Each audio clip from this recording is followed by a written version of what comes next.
വെളിച്ചെണ്ണ ചൂടായിട്ടുണ്ട്. അതിനകത്തേക്ക് നമ്മൾ കടുക് ഇട്ട് കൊടുക്കുന്നു. സവാള ഇട്ട് കൊടുക്കാം. ചെറിയ ഉള്ളി ഇട്ട് കൊടുക്കണം. വെളുത്തുള്ളി കാന്താരി മുളക് ഇട്ട് കൊടുക്കണം.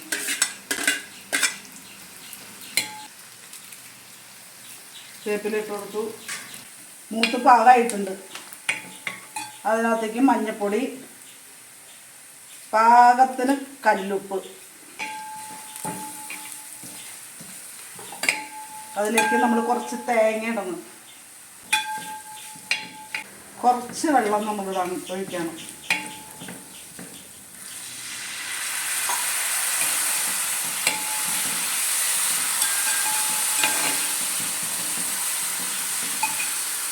കോവയ്ക്ക ഇട്ട് കൊടുക്കണം.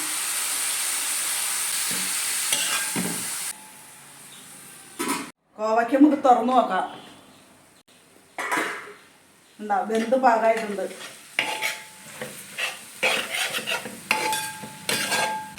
എന്താ റെഡിയായി. കോവയ്ക്ക വെന്ത് പാകമായി റെഡി ആയിട്ടുണ്ട്.